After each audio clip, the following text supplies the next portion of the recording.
to infire Brian Banda. Menana Fera. Why do you have to be born if you have to die or to go like Brian Banda? Whoever, you can put the name of your relative or something. So anyway, but the issue is Dziko Lapansi Cinema Banga pay attention to things, and Damian Mari Jr.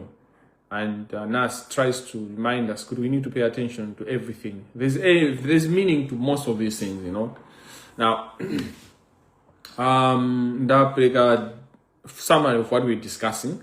Ngati mwachedwa muzimvera muno muona koma tukambirana zinthu zitatu, agenda atatu. Agenda yoyamba ndi Peter Kandulu corruption yawo ya ku Industrial Relations Code. Fundo yachiwiri kapena agenda yachiwiri tikambirana za Martha Chizuma's cartelism and how deceitful the cartel is. And then the last point in the na Gwamba, chisawa jaji na Gwamba, and how these people use your taxes that they are trying to clean kubezeka kuti akusosolera azimayo osaziwa kuweuzika, because Gwamba is married and all that, but we're not talking about him spending money with his wife. Not that there's no problem with that. The point is good, you know, if you're a man or a woman, when you're starting a relationship, when umuzi wanzi bamba amene utengana naye kapena nzimayi amene utengana naye, kuti munthu uyu earning capacity yake ndi anawapanga chani.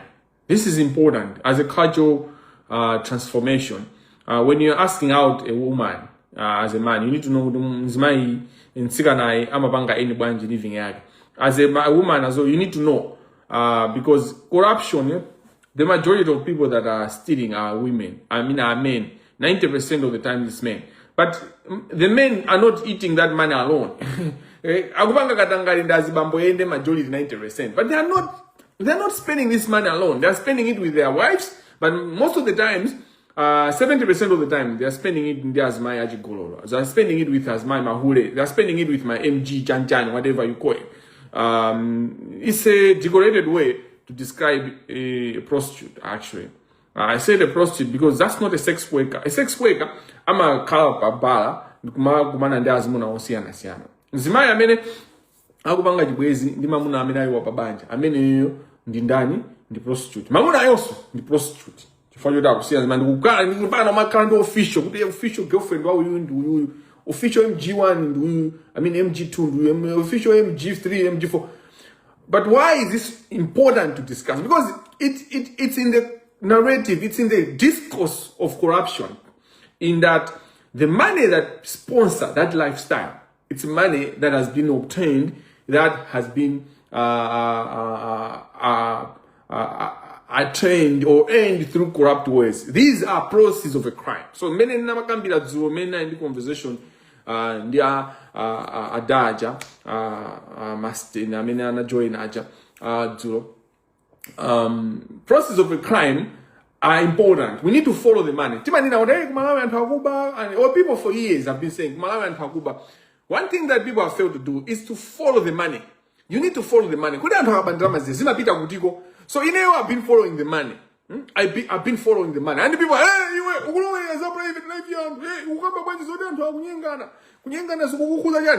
private life, I'm following the money. So I'm following the money. So musumukandi uze chochita kuti izimene zokuza direction, you don't know the direction I'm going. Simukuziwa kumene ndikupita, mundu uza kwanje njira yoti nditenge. You don't know where I'm going. How can you tell me which path to take, which way to take? That's where you see kuti anthu ndopanda nzeru, anthu ndiosaganiza, anthu ndi achibwana. Chifukwa anthu amafuna kundiuza kuti upite uku Kamangila uzipanga izi. Koma they don't know what I'm doing. Uzere uku. Do you know where I'm going? Go sangandi uze kumene ndikupita. Koma they want to tell me which path to take. So thank you so much for joining. Speed George. This is not the time for me to accept you to be a co-host. You know, somebody's asking kuti ndi mujobange request. Panoba ntayo ndi mumvetsere guy. Mukamvetsera akina umuta ujoina kuti muyambe nopanga. Now, let us pray in the name of the Father, Son, and the Holy Spirit. Amen. Atate tikuthokozani chifukwa cha mphatso yanu. Tikupemphani kuti mukhale nafe, muyende nafe. Tithandizeni mu chilichonse kuti chithe kutamanda inu. Tisapange zinthu zimene zili zokomera ife kapena zozitamandira kapena zotipasa ife chimwemwe, koma zikhale zokomera inu ndi zotumikira ana anu. Ife ndi antchito chabe, tizindikire ichi pachina chonse chimene tikupanga, m'mayankhulidwe mwathu, m'machitidwe mwathu, mamvetsedwe athu. Tupempha zimenezi ndi kuthokoza inu chifukwa cha mphatso zonse zimene mumatipasa mwa Yesu Khristu Ambuye athu, amene analenga dziko lakumwamba ndi dziko lapansi pano mu nthawi zosatha. Amen. M'dzina la Atate ndi la Mwana ndi la Mzimu Woyera. Amen. Atate achifundo amatikonda ndipo sasiya kutikonda. First agenda apita kandu ndakhala ndikukamba kwa mawiki atatu now. This is the third week or the fourth week. Ndakhala ndikukamba mu light ya Katangali amene akhala kupanga, ndipo ndapereka ma example osiyana ngati pale amene amasatira live yonse imene ndakhala ndikupanga. Ndakhala ndikukamba detailed. Why am I doing this? Is because kungotesa kunyoza kuti anthu amanena kuti anthu umakamba komano sukamba supereka evidence.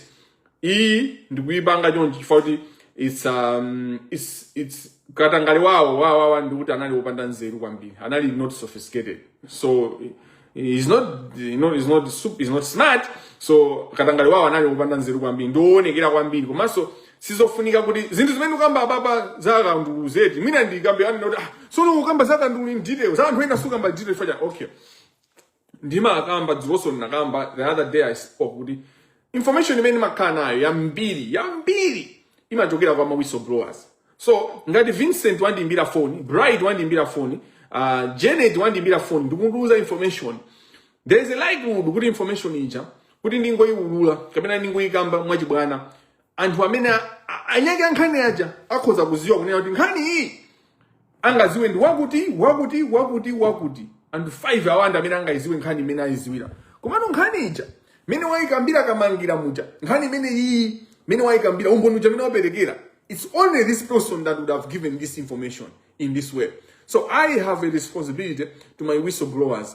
Anthu amene tikati whistleblower ni munthu amene amaulula information. So ine anthu amandipanga describing as whistleblower. Yes, I am partly a whistleblower.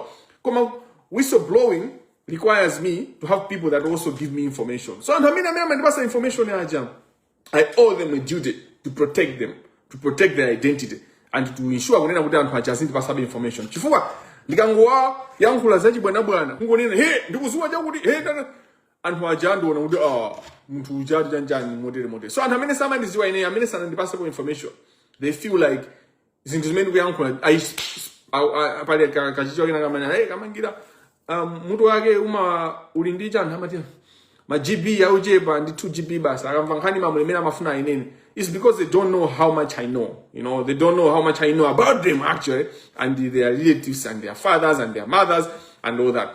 But I think I've shown you my bits of how much I know. Like I know so much, but what I tell you, Sima Gwanaso 10% of what I know. So the 90-something% I keep it to myself to protect my whistleblowers, but also to sometimes to bring them out at the right time when it's, you know, when I'm cleared, when I know everything is safe, when are in safe spaces. This, my example, corruption, they are on record, you know, they are on record. And the Zamba Jenat, putting Dingo Gamba, Zamani Zilipa record, Zipwekesa, the extent, you know, the extent of the Gamona, bas, because these people are very shrewd. So their clandestine activities, they do them in a way that is very shrewd, because they have mastered it. They have been doing this for a long time. And this system, they have a whole system that protects whatever they are doing and all that. But I have the information. My information here, so the last, when it's the last option, that's the only time that I do bring the information. Agandulu, dinagamba, chuchu, mwajindunji, kukamba, kuyambira time in anali, assistant registrar, mpaka na nthawi imene akhala chairperson of Industrial Relations Court, and many others zawo mena bangira. Dinagamba zama awards awo kukhala not lawful or not having any lawful basis. Kuti chipepeso chimene amapereka kwa ntchito amene adaida ndaula company imakhala opanda nyani yopanda legal basis. So it turns out kuti we are like running a rotary ku Industrial Relations Court. nkhani isi akanduoka koma panopa ndikamba kaisi akandu. I've been very very focused. In case some people would say you are not focused, I've been very focused for the last month. Kumango kamba zana za pita kandu kumuonesa bwino ndikumudambasula. Ndina zakamba so point ya makesi sosiana siana pa point iyi panali kesi ya Hastings Kaukuti and others and motor angel sindifuna kubwereza. If a document imene iyi yomwe yapangidwa prepare with ukadaulo ipangidwa share, the whole country will have the details, and then the whole country will then look at it and say Kamangila has produced this. Kodi anthu mukuti chani? Maloya amene manena aje kuti maloya kunena kuti Kamangila zina manena zona or zambiri zona kumano method ndi akauna izizi muafuse kuti mukuti no chani inu maloya. Malawi society muifuse kuti Kamangila wapanga produce document iyi kodi makesiwa mfundo zimene kunena ziwangopeka kodi uyu hakupengadi kapena umboni wake ndi umene u, you know. China chimene tina kesi ina ya National Bank this is Syria Kurwan. Imene naonesa mmene ukatangalewa kandu uli poyera uli pambalambana. Kenako nazakamba za the right to appeal, how he has twisted the right to appeal, where he demands 50% kuti iberekedwe mu court, 50% iberekedwe kwa amene wawina mlandu. Ngakhale mpali na ikusuma ikupanga appeal, ikupita ku appeal kuti ikupitizabe kukana unena kuti yo sama ine akubuza mlandu. Izizi zimapangisa unena kuti anthu angosiya kuti ndeno munthu osauka ngati uyu kapena munthu onena kuti ndo nango mlemba ntchito timpase 50 or 100 million ndi tizipita ku appeal. 100 million ija tikamamaliza appeal ndi 2-3 years. 100 million just asakhala ali nayo azakhala wajerajera, you know, ndi umphawi wake wasowasowa umphawi wake. So there is no value in litigating, because even in litigating, in going to appeal, company jema kakuti kulibiraso maloya ndama zambi. So amazawerengera zonsezo amazona kuti it's better kungozisiya. So it's a tactic imene Peter Kandu amagwisa ntchito mukatangale wawo wakuya amagwisa benchito mpaka napanopa. Chifukwa Kandu watu ku office ba kumapezeka ndithu kumaona ndithu okhaso akupanga process 2 zoti kukotikwa kupezekabe akugwira benchito. Zonena kuti ife kunena koma tasendi ndi plan muona mmene zitachitike in the next 7 days what is going to happen. August isata ndikunena unati August isata muona mmene zitaendere za Peter Kandu. Nganina legally tisata malamulo kuti tipanga zakuti lero ndikufuna ndikuoneseni bwino kuti path imene tinayo ndi chani kuti panopa malamulo kuti chani pa izizi ndimaliza ndi imene ya Peter Kandu. Kena mundipanga jump conversation ya Martha Chizuma kungokukumbusani zimene nanena ndikata he hack cartelism and how deceitful the cartel is. Tingangomaliza ya Chizuma nthawi mwe tikulowa ndani ya Gwamba kuti tipyede zose tilongosole kunena kuti ku Santon kunaenda bwanji perete wa ku Santon anavina bwanji Gwamba landlord. Kesi na imene nabereka pangani ya 50-50 compensation kuti ngati tanena kuti niyo mukena kupereka awodi ya 70 million ndi kuti mupereke ka 35 million kwa munthu odandaula amene wawina mlandu wake koma inayi muinge mu court ija. You can't even tell kuti court ndama is it earning drama ija? Akuipanga invest in drama ija? Are they investing the money? So when you invest in drama mu account ya court, the court has always a duty to the litigants. In the case that was even right. Drama ija isipanga jani? Isipanga ma profit, isipanga ma interest. So that muntu jakamaza tenga drama yake izakali kuti yamuchitira jani? Ma profit wapindula nayo yapindula. Sangangosiya zindalama basi mimi uchako kuchitika zambi mbili. Kodi mumaziwa ndikambe nkhani imodzi mwina yo kuti nonse itakupangana affect bail bond ndama imene mabereka yakashija kuti munthu utuluke. Mumaziwa kuti ndama imene jama ina kwaipanga claim ndi ndama yanu. Mlandu uja ukapeza kuti waenda watha mlandu uja kaya kumanga kaya you are innocent, ndama imene ndi yanu. So maina ukapanga claim, so lisiti ja kumaisunga ndithu. Koma even itataika lisiti, you can claim una kuti zinanga ndi likesi yanga ndi nabereka bail ndama zake ndi. There's a lot of documentation on the court record. Drama ya bail kumakatenga ndithu ikakhala kuti nkhani ya tsonya yatha mwawina kaya mwaluza kaya kuchichiri munthu akwenda akamange claim drama yake ya bail. Court limadya drama za ma bail bond zimene zilizokakwika. So Malawi wake up.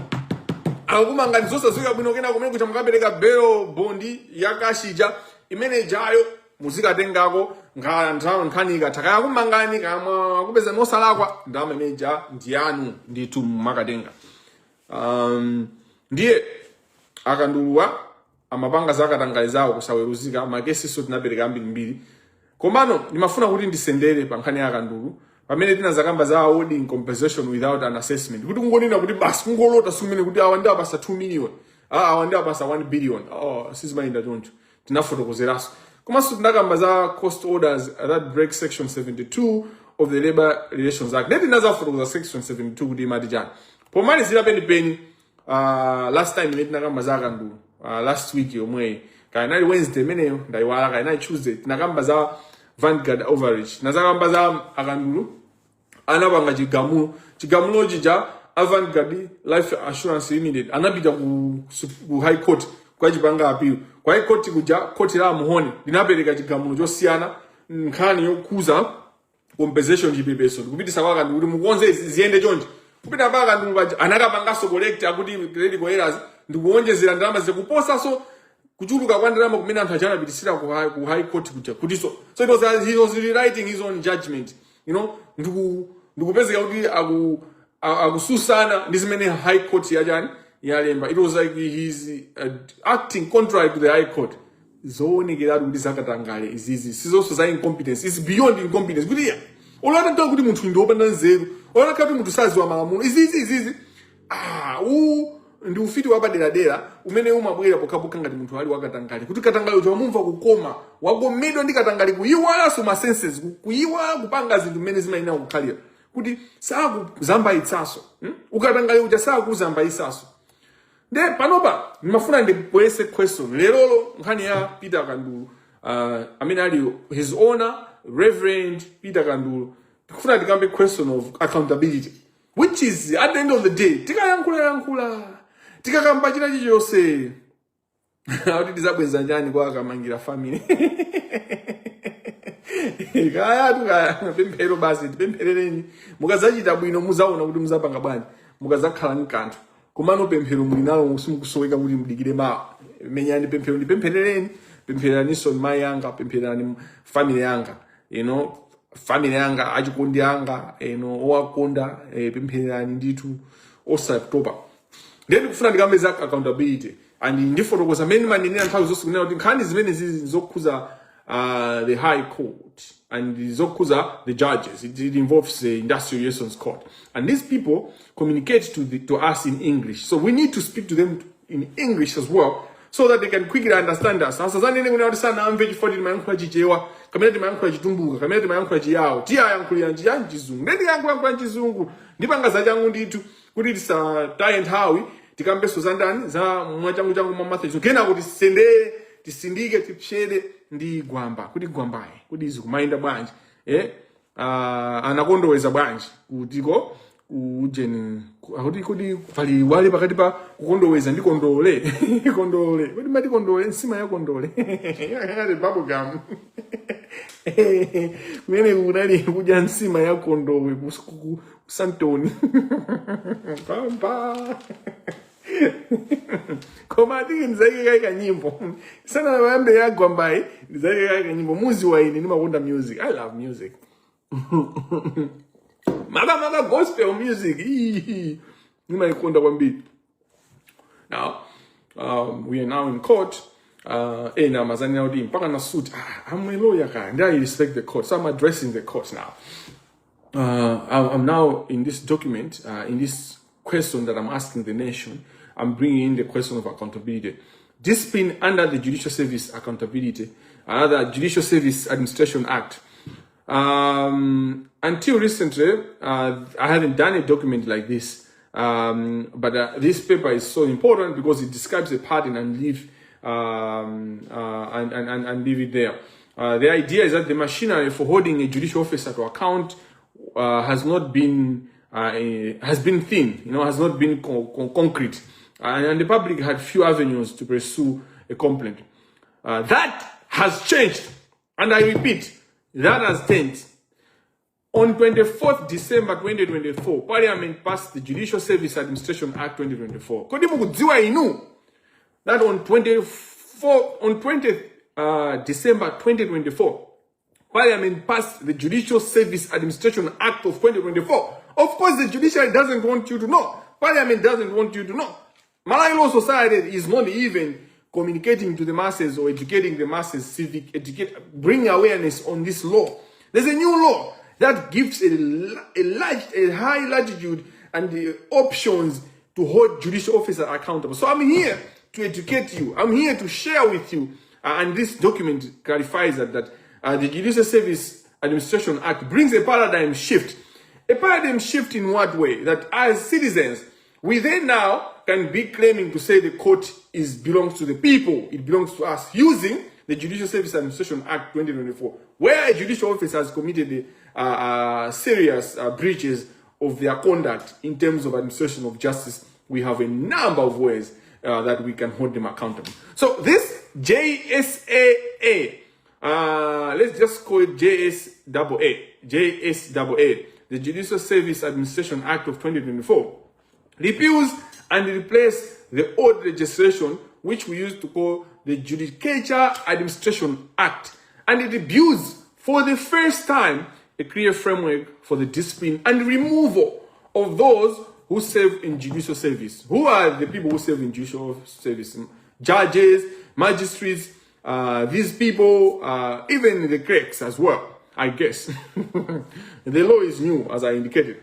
The conduct described in this document, the conduct described in the last few weeks on Peter Kandu should therefore be read against the new framework, because the Act speaks directly to the questions the cases raise. So the examples I've given have been given having an eye, having a picture of the new law, the Judicial Service Administration Act.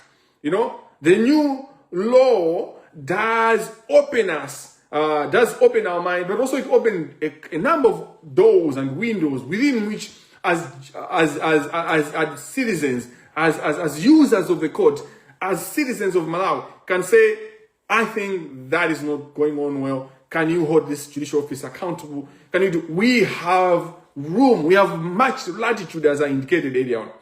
2 points about the Act covers are important at the outset. So this Act, which Act I'm discussing?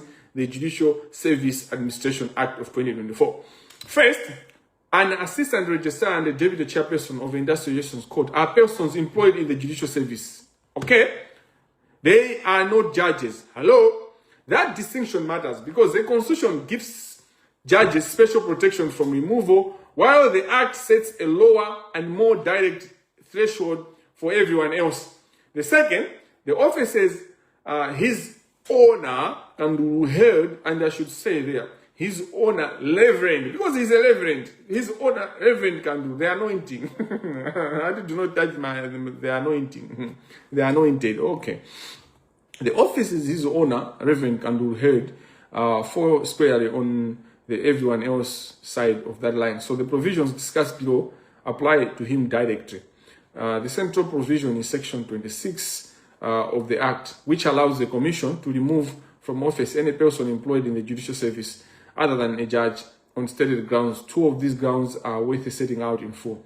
A, incompetence in the exercise of his or her duties, and B, being compromised to the extent that his or her ability to exercise the duties of his or her office impartially and effectively is seriously in question. It is hard to read those two grounds without noticing how exactly they track the question this document that I've been sharing with you, from which I've been speaking to, has been asking throughout. From the start, the cases have presented the reader with two possible explanations for the same pattern. Either the officer did not properly understand the law he was applying, or his application of it was not impartial. The Act names those two explanations almost word for word: incompetence on the one hand, and being compromised to the extent that impartiality is seriously in question on the other. The document, which I have been making reference to, that I prepared with a team of researchers, does not need to choose between them. The point is that whichever explanation the reader prefers, the Act treats it as a ground on which the Commission may act. The Act also creates a body to look into exactly this kind of concern.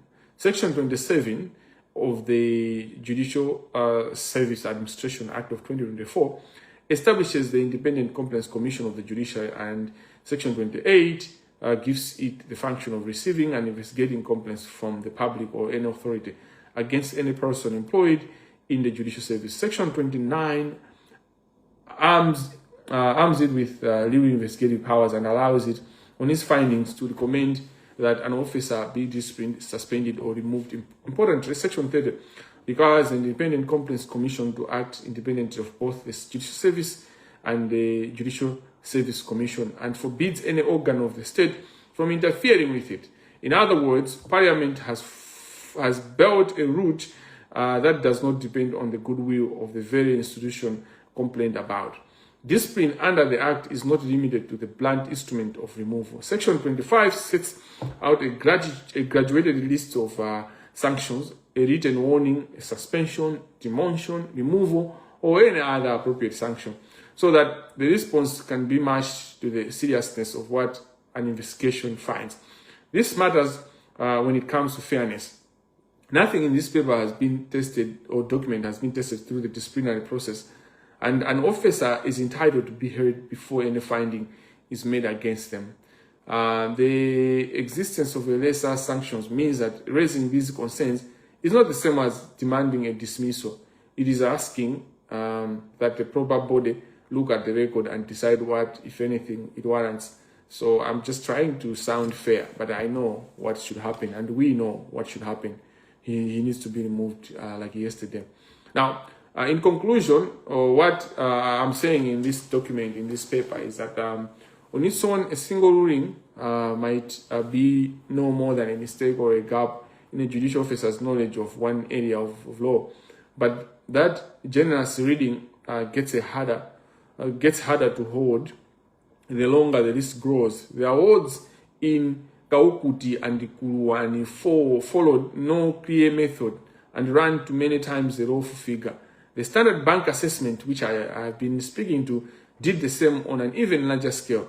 The 50-50 leave to appeal condition has no basis in Labour Relations Act and works as a paywall against the right to appeal that Section 65 gives. Section 65, which above, or the past days I have been commenting on. Kabango shows enforcement timed to shut out relief. The cost orders in Avis and in Kolokosa imposed penalties Section 72 does not allow. And the Vanguard move tried to reopen a settled appeal by addressing it up as a critical fix, which the High Court flatly rejected. I think I have spoken on the Vanguard case just some minutes ago. What ties these cases together is not that each was wrong. It is that they are wrong in the same way and to the same effect. Across different statutes, different stages of litigation, and two judicial offices, the errors all point in one direction: bigger awards against employers, more obstacles to their appeals, and faster enforcement before they can get relief. Honest incompetence would be expected to scatter, sometimes helping one side, sometimes the other. A pattern that leans the same way in case after case is a different thing, and the reader is left to weigh what that says about either the competence or the impartiality behind these decisions. This document and this paper does not claim to settle that question. It sets out to record and to the record and trust the reader to ask it. So for the first time, I'm throwing the question to you. I'm inviting you Malawians to decide. And for the first time, I'm not making a conclusion. For the first time, I'm not giving you my opinion. I'm asking you to make the decision and to decide. These cases are only a sample. And I've kept on emphasizing on this.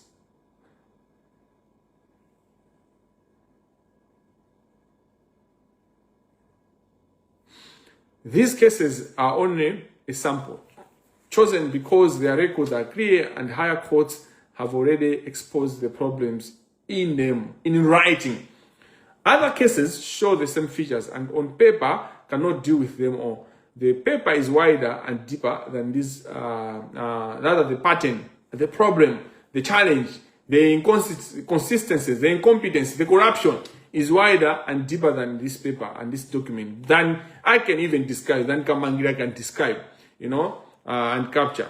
There's more. The problem is bigger than that. Now, the rule of law in labor disputes depends on the very things Justice Sikwese named in Kaukuti. Awards are systematic, predictable, and grounded in new legal principles. When that is missing, the loss is not only to the parties in a given case. It is that the IRC stops working as a court at all and starts working in her own words, that is Justice Sikwese's words, as a rotary. We can't allow that to continue, where a court is operating as a rotary. I mean, that's a huge problem for the entire judiciary, where the whole court is acting, behaving like a rotary. You can't predict how cases are going and all that. Now, what am I recommending? What is my paper recommending? What is this document recommending, which I'm making reference to, and which I'll make it public to the country? Every Malawian should pay attention to read what I'm saying. And Muzipange judge, for the first time, I'm giving you an example. Determine. You should decide on your own. Current conclusion. For the first time, I'm giving you that chance. This document, this paper, which I'll make available to the different institutions, including all of you as citizens, does not set out to pronounce cute. For the first time, Kamangila is not pronouncing cute. Isn't that sweet? Its purpose is it's bigger than that. In a sense, more constructive, to show that the record raises questions serious enough to be tested, and to point to the lawful machinery Parliament has now created for testing them. What follows are the steps that the record taken as a whole would reasonably support. The starting point is a formal complaint to the Independent Complaints Commission of the Judiciary under the Section 28 and all that. The appellate judgments in Kaukuti, Kuruani, Standard Bank, and Vanguard, together with assessment orders, and the record in Kabango, Avis, and Korokos are all public documents, and they speak for themselves. The Commission's inquiry should focus on the feature that gives this paper its force, and not a single reading, but repeated and directional. I'm trying to be very quick in just describing. Now, in conclusion, nothing in this document and this paper has been tested other than by my brain and my eyes and people that I've consulted and that I've worked with coming out with these findings. These findings have not been tested by any disciplinary process, and the officer is entitled to be heard without doubt, because now I'm going formal. Then they are entitled to be heard. Hello? Because now I'm going into the institutions, I'm going into the legal system. Then on these particular issues, on these particular claims that I make, on these allegations for the purpose of this conversation, the judicial officer is entitled to respond. So that is precisely the point of the framework provided under the Act, Judicial Service Administration Act. If that law is not allowed to operate, is the law, if the commission is not instituted at all, then the judiciary has no accusation to make to citizens that are now speaking out to say, what is that, what is going on, what's wrong, izo sizikwenda awanda kubanda hotel. Amalawi simu masadira zimezuchitika mziko mwanu. Chief Justice pa mena mabanga open day a week ago also. Anayankhula kunena kuti anthu amango yankhula asiyene musamamvera anthu muzimvera kwa ife. Now I'm formalizing these things, responding to the Chief Justice on the open day. Open day. So I'm now sending this to the judiciary, I'm sending this to Parliament, I'm sending this to of course to ACB, and I'm sending it to OBC, Office of the President and Cabinet. So I want the President to read this document, I want the Cabinet to read this document and to respond to me. What are we doing as a country? As I said in the beginning of this conversation, industrial relations court ni court yofunikira kwambiri kwa economy, kwa ma citizens, kwa commercial transactions, because you can't talk about commerciality of your country without labor. You need labor, you need human resource. How do you manage human resource if you are industrial relations court yafa? Or a judicial officer can just decide what to do and not to operate within a particular framework, legal framework. Kini malamulo ndicho ninga yola zisatiba, cho ninga yola bange guide. Ndi sindike ndi kusendeka nkhani yakandulu kunena kuti zimene makambazi ndi mango fotokoza za malamulo kuti malamulo a dziko lino pa nkhani ya madanda pamene tingakhale nawo kwa majaji anasintha pa 20 December 2024 pamene court linapanga pasi malamulo amene amachira kunena kuti Judicial Service Administration Act of 2024 ndiye imene imapereka ndondomeko kuti ifeyo ma citizens amene mwina timagwisa ntchito court kamene titakuzagwisa ntchito court titakupita kuti titakupanga chani titakutani ndiye I'm trying to get formal akanduluwa ineyo ndi madandaulo amene ndaona ndipo ndikuwapitisira ndikupanga sindikufuna kuwaweruza ndikuwauza no court ndikukuuzani no Malawi kuti ndi amene mutazione zinthuzi ndi mupange determine. For the first time I'm leaving it on the institutions. For the first time I'm leaving it on the institutions, on these particular complaints, on these particular instances that I'm saying, it's either corruption or incompetence, which are grounds for removal as a judicial officer. What I'm saying is, I'm convinced that this is corruption, but I'm leaving it to you. I'll publicize it, I'll make it public. Mupange chisankho chanu ndikuona kuti zimene zizi ngazipange interpret modern. Koma in terms of public offices, public institutions, they now owe us an obligation. Kuyambira ku court kuja. If a judiciary now ndi internal means other than the Judicial Service Commission, which are also right to koma malamulo anyuani akupereka ndondomeko yamene zinthu zikuena kukhalira kuena kukhala commission ndiku amema a judiciary ndikuamema a parliament ndikuamema a president ndi cabinet yawo kunena kuti muyambe malamulo amene ayambe kugwira ntchito ngati malamulo aja sakugwira ntchito, the law does not leave gaps pamakhala eternity.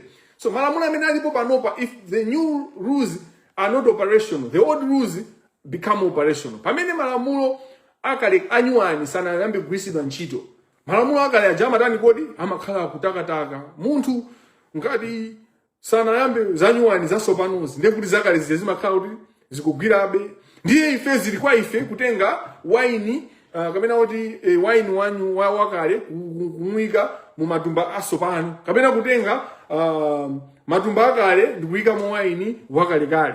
Mwampesa pamene mawu a Mulungu ameneyo, koma izi tikuziyuza mu real life situation.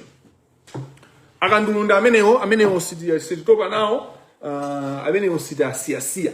Ndipo ndikukhulupirira kunena kuti for the first time tiyendera limodzi chifukwa I'm using a different format. Si kuti ndaweruza akandulu ajayi ndikukupasani niyo kuti mutani kodi mwaweruze komanso ndikupereka kwa ma institutions that are established by law.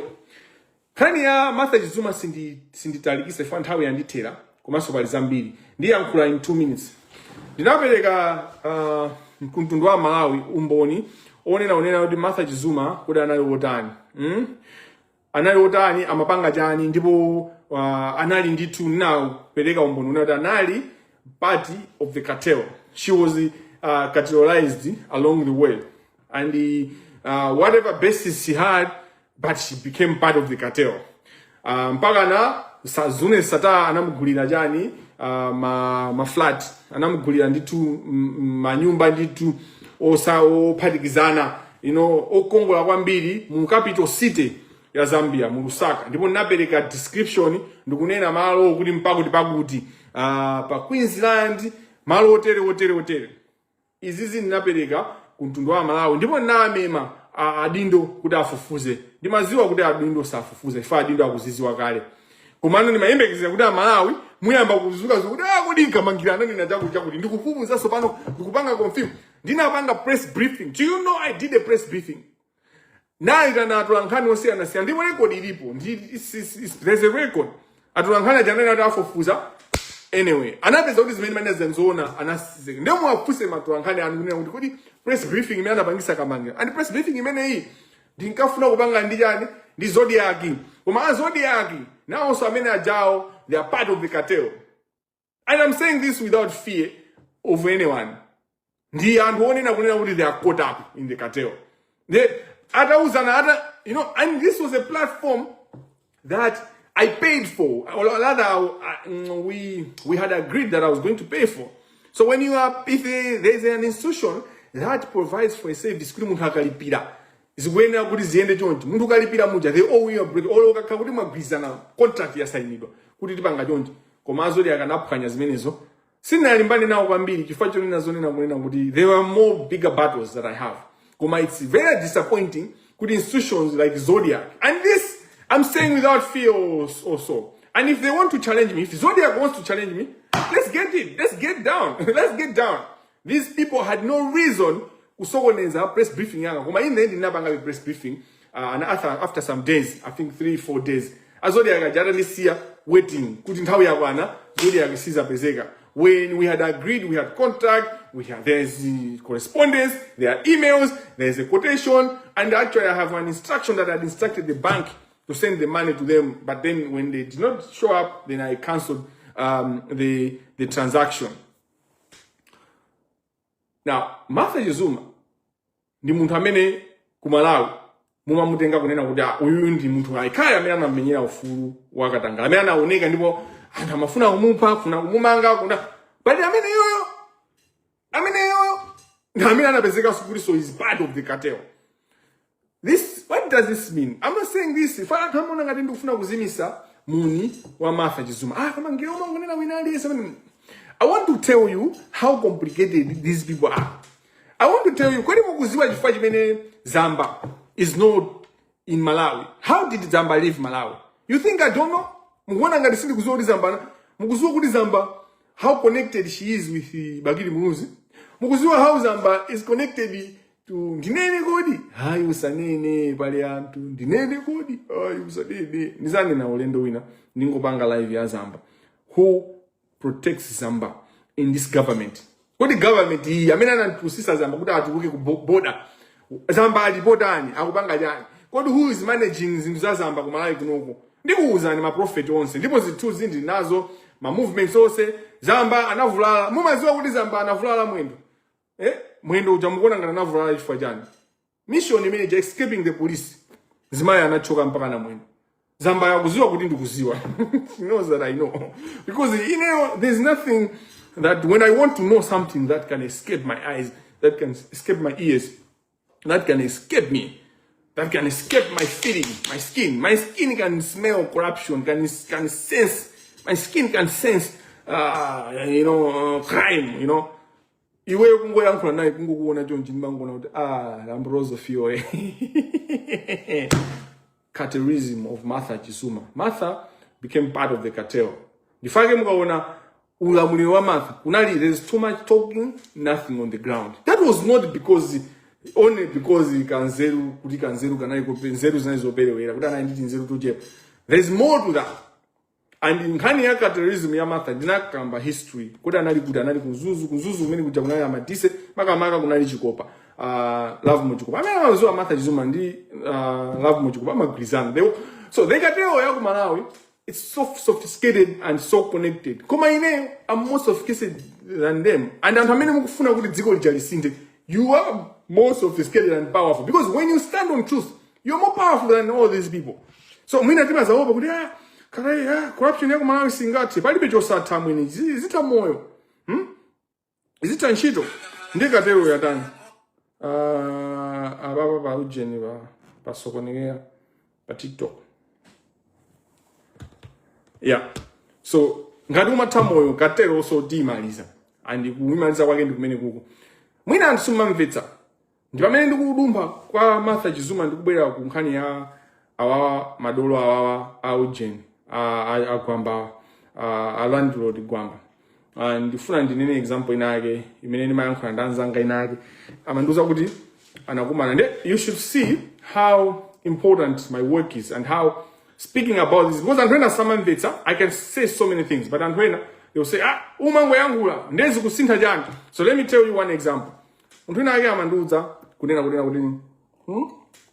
anakumana ndi Donde live akuendera ka BMW kokuta kuchakachika ndiana muno tondirai zvino tondirai banda pamene mwina for avoidance of doubt kuti tondirai wake akunena kuti tondirai wamanga ukwatidzana ali dzana ali chikukwati chonena kuti anthu mumachikamba ukakwera ndege kutandandanda ndiana akumana naye akuendera ka BMW kokuta kochakachika ndi munthu jana zote kuti munthu uyu ukwati umene wamanga uja very expensive wedding ayendera bwanji ka BMW kokuta then anazama sisi mina manina Kamangila zija. What did this mean? So mina mani for kuzena muntu yo samaziwa how powerful that testimony is. That recognition is the understanding how important the conversation and revealing how these people operate is. Kuti mukaona anthu aja mumapanga ndikayankhula za anthu you now open your eyes mama kupanga follow kuti Kamangila mati chani kuti when you are awake it's anthu aja mukumaona no ali naked I'm like ndikuwavula anthu aja ndemukumaona no maone ndemukaona anthu aja amaenda atagwira chonchi amaenda atagwira chonchi apa pamalipsata apa koma munthu amene akuyenda atagwira chonchi pamalipsata alibe ufulu sangakumenye nchibagera sama masuka. So I am making it hard for criminals, and what will happen is over time stealing will be expensive. You need to invest more to steal, and you need to be more intelligent. So you are already reducing the number of thieves, the number of criminals. And then because it's expensive to steal, it's less productive, it's less profitable to steal. So when it's less profitable to steal, then it's not attractive. Yes, that's the word. It's not attractive to steal. It's not attractive because it's very expensive. You need to invest more. And then in the end, you are creating a system that holds people accountable. And in the end, that's how you deal with systems. That's how you create a new system. So, anthu ambiri samvetsa komano pang'ono akumvesa koma chisanzo chimene anapereka dawa anamona tonderai akuendera ka BMW kokuta ena anunso mwina mumuyang'anira tonderai kuti dziwodzana ndi akuendera galimoto yanji. When you see the car he's driving, then you understand that this is what Kamangila was saying. Kunena kuti munthu wandalama zotere munthu amene akupanga spend ndalama izizi sangakhale kumapanga live lifestyle iyi nyumba imene akukhala pano pamwina ano asamuka kodi anthu andikamayankhula mapanga react they will start driving galimoto Lexus akabwereka kwa Trifonia mpinga njira ulo akabwereka kwa wina wake mbava nza ulo mwenye akampasa kuti adayendera chigalimoto mukamona Kamangila mamuni natonderai kuti wake up, they are responding to me. And you know how powerful it is for me to speak and the cartel responds. It means that I'm the boss guy. Before I spoke about galimoto zeze ana unamiza mdu wa mugulira torofe. That car so my own sama India. Ndirango yankula the next day age anaendera anthu aja galimoto. They were responding to me. Kwa anthu opanda zero Kamangila chenena manama galimoto sira iwona inu kuti magama manje upepera chonchi. How do you become this stupid? They are responding. They are trying to actually respond to you people. Have they told you the tax returns that I asked for? Galimoto manager hamina muziwa dolphin. Galimoto manager na gula and Collins McGrath. And Collins McGrath talking about Collins McGrath. Collins McGrath wa gulira jibwezi yake benzi yanywani. Collins McGrath has been kujirazulu is available. A police sa umuyangana. A police ndamena umuteteza Collins McGrath. I know.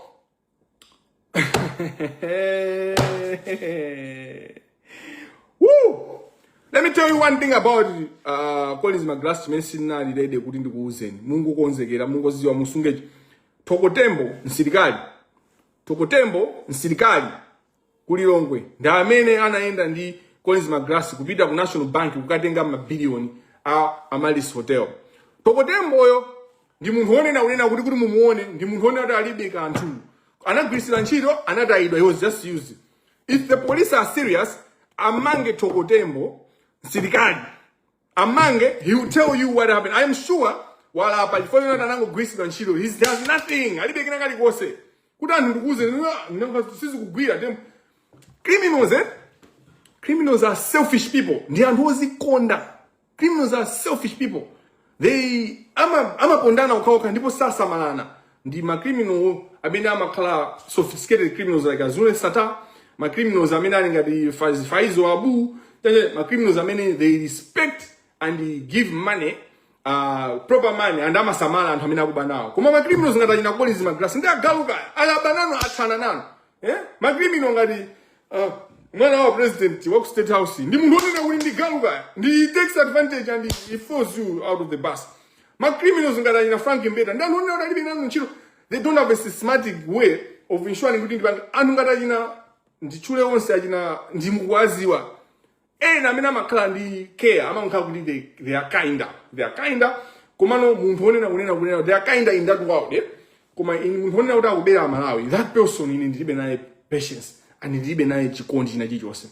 Gwamba wapita ku Santoni anapita ndi Gabriel dzina lonse ndakuonesa pa page. Gabriel muti mufufuze mupeza kuti zimene ndinazinzona anali ku South Africa anali ku Santoni and ndamene anatenga video ija.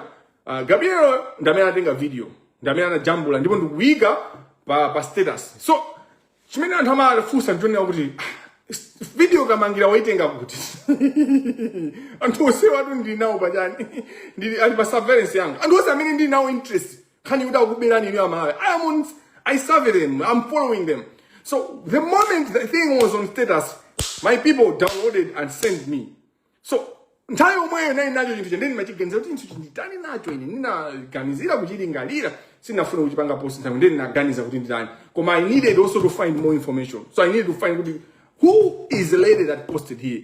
It was a complicated investigation because since manveka kuti is that how who would do this. So we thought at first kuti it was a random woman, it was a prostitute, kapena it was just a one night stand. Mind you too, ndi nkazi wokhazikika nditu wa Gwamba, ndi side chick nditu, no si side chick ndi MG2, ndi wapamita nditu chifukwa mai Gwamba amaziwa. Nkazi uyu swachilendo, Gabriel swachilendo, kwa anthu amene timacheza ndi Gwamba, anthu amene tili around Gwamba, uyuyu ndi munthu wonena kuti amaziwika. So there is a message that this woman is sending. I think watopa kubisidwa. I think watopa kukhasi. Afuna mwina wamulimbisa mtima china chake Gwamba kapena chanchani. So Gwamba kuti mwina timamona ngati he was too reckless. He wasn't reckless. He was dealing with a woman that he loves openly. People know about her. You know, akubanja amaziwa.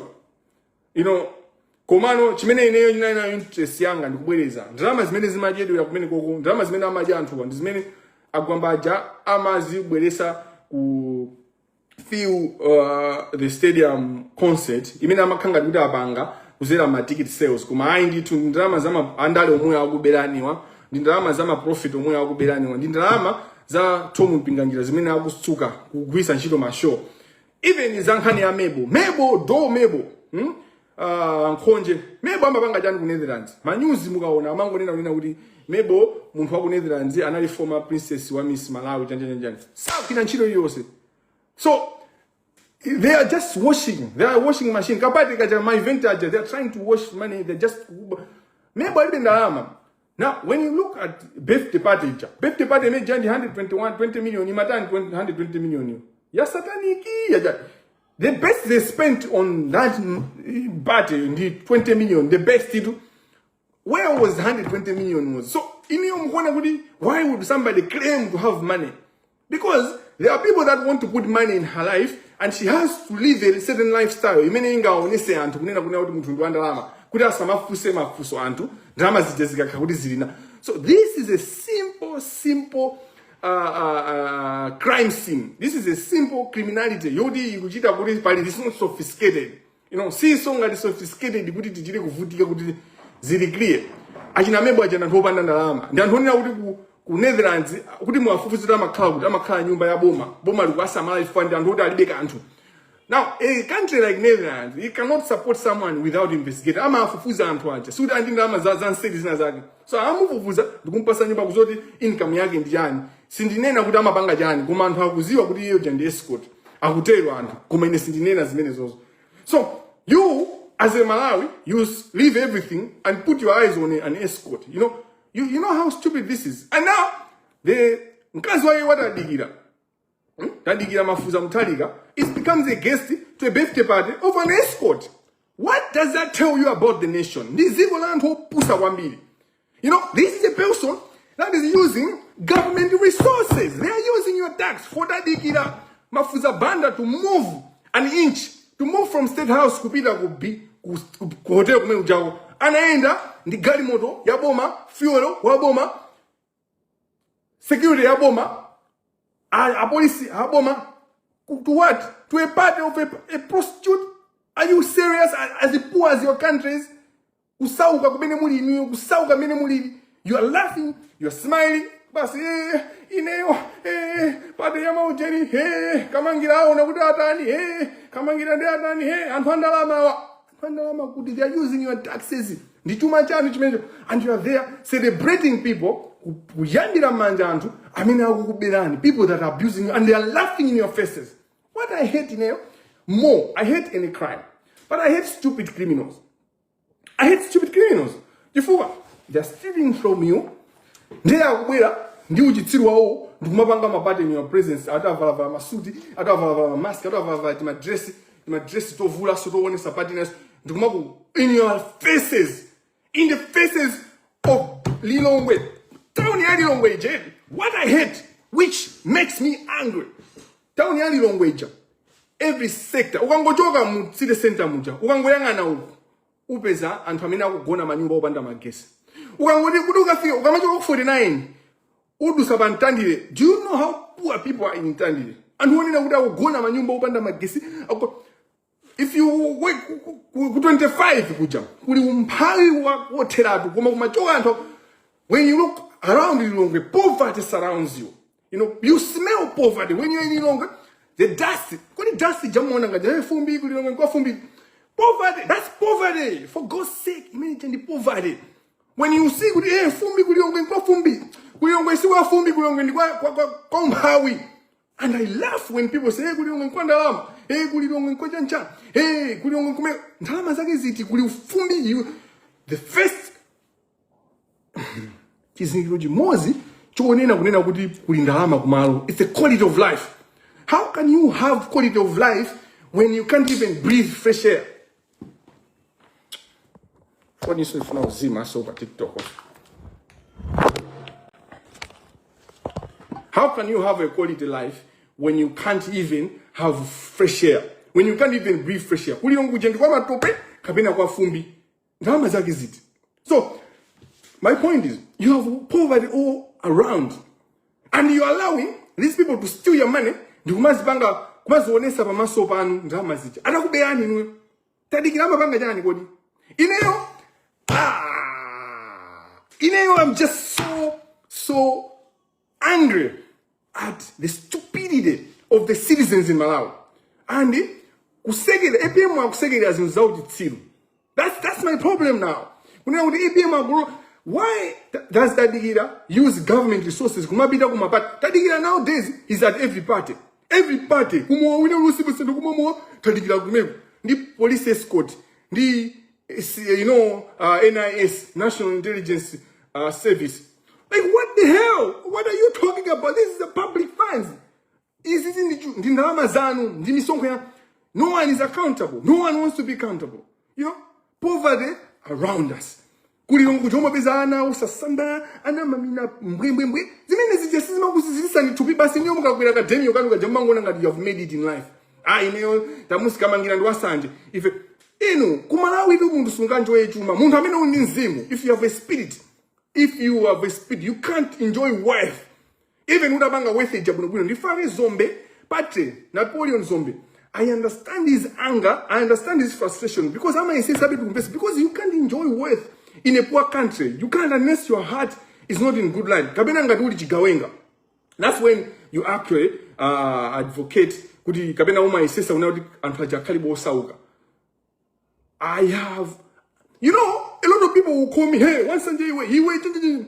Kuma kwaona antu, nyumba imina ukala, they don't even have water. Alibe maji komu kudanga sambi.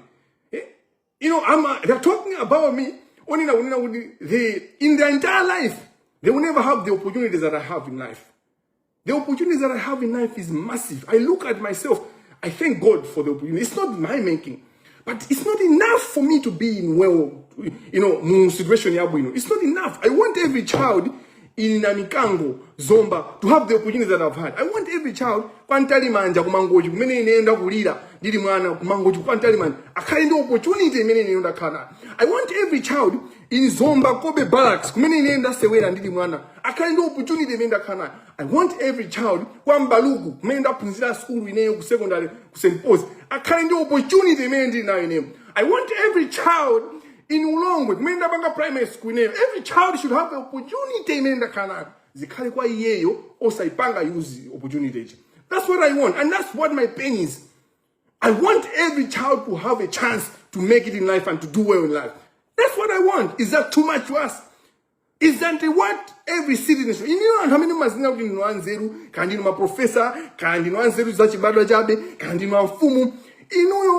Iniyo mafumu. Kaya achitumbuka, kaya mafumu akunoze ndichoni, kaya mafumu achilomwe, kaya mafumu achiyao, kaya mafumu achisena. Nonse mafumu akula mapama on chiefs. What do you want for your citizens? Antuanu, mtunduanu mkufuna utadani. Mizianu, what do you want for that? What do you want for the children in Malawi? I will continue this anger. I will continue this life. Ndasira, pa Gwamba, dinkazi wage, wajiwili. Fa Gwamba ujani nkazi wajiwili. Gabire ujatingo vomena kuti nkazi wage wajiwili. Palibe so kuti kuchitira mwina. You know? Koma nkazi wage wajiwili, vuto la ife. Tuona kuti akugwisa nchito misonko yatu. Ndimene so achina mebo, they're using your taxes. Kama pita kuma functions zao au chitsiru achina tadigirao. Akuyuza misonko ya inu. That is my issue. And this is not new because Tadiga is a graduate of the University of Malawi Polytechnic. So he knows what is happening. And the APM, that the president Aguina, has to put a stop to this. We can't allow. And if APM can't do it, we citizens, we should demand accountability. So it's not just the court I have a problem with.